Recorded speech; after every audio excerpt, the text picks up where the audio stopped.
Dear students, Bismillahirrahmanirrahim. Dear students, अस्सलाम वालेकुम।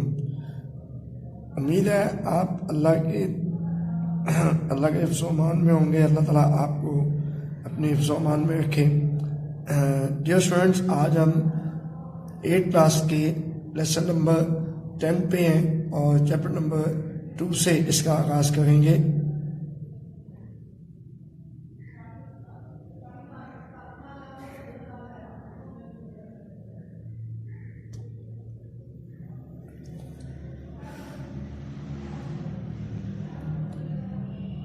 Dear students, आज के लेसन में हमारा टॉपिक है तहरीक पाकिस्तान का पस मंज़र। डियर स्टूडेंट, पेज नंबर 19 पे आपको चैप्टर नंबर 2 से आगाज़ हो गया है तहरीक पाकिस्तान का पस मंज़र।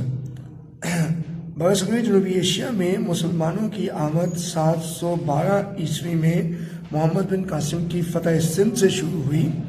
मुग़ल बादशाह औरंगज़ेब आलमगीर की वफ़ात 1707 के बाद मुस्लिम हुकूमत में ज़वाल के आसार नमूदार हुए, लेकिन इसके चंद ही साल बाद हज़रत शाह वलीउल्लाह रहमतुल्लाह अलैह की शक्ल में एक मुस्लह और मुजद्दद मंज़र आम पर आ जाने से बरसगीर में इस्लाम के अहया और इस्लाम के इस्तक़लाल की पुरज़ोर तहरीक का आगाज़ हुआ।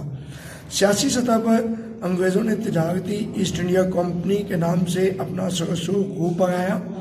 1757 में बंगाल के नवाब सिराजुद्दौला ने अंग्रेज़ों का रास्ता रोकना चाहा, लेकिन वो अपनों की साजिश की वजह से जंग प्लासी में शहीद हो गए। 1799 में मैसूर के हुक्मरान टीपू सुल्तान को भी अपनी गद्दारी की वजह से जाम शहादत नोश करना पड़ा। इल्मी महाज पर शाह वलीउल्लाह रहमतुल्लाह अलैह के साहिबजादगान और उनकी औलाद और फिर उनके शागिर्द सरगर्ह में अमल रहे। इनके ज़रिए से तहरीक मुजाहिदीन शुरू हुई, जिसके अमीर सैयद अहमद शहीद बरेलवी रहमतुल्लाह अलैह थे। 1831 में सैयद अहमद शहीद और उनके रफ़ीक़ ख़ास सैयद इस्माइल शहीद बालाकोट में सिखों का मुकाबला करते हुए शहीद हुए। अस्करी सतह पर आया इस्लाम की आखिरी कोशिश भी नाकाम हो गई। तरबियती मैदान में इस तहरीक के असरात जारी रहे और ख़ास तौर पर बंगाल में फ़राइज़ी तहरीक नुमायाँ हुई। फ़राइज़ी तहरीक का बुनियादी मकसद मुसलमानों को फ़राइज़ की अदायगी और दावत व तलकीन था। 1857 की जंग आज़ादी भी मुसलमानों के सियासी अहया और इस्तक़लाल की एक कोशिश थी। डियर स्टूडेंट, आज का होमवर्क नोट कर लें कि आपने यहाँ जो चीज़ें हाईलाइट की गई हैं, जो कि आपको येलो कलर में नज़र आ रही हैं, इनको MCQs के लिए तैयार करना है।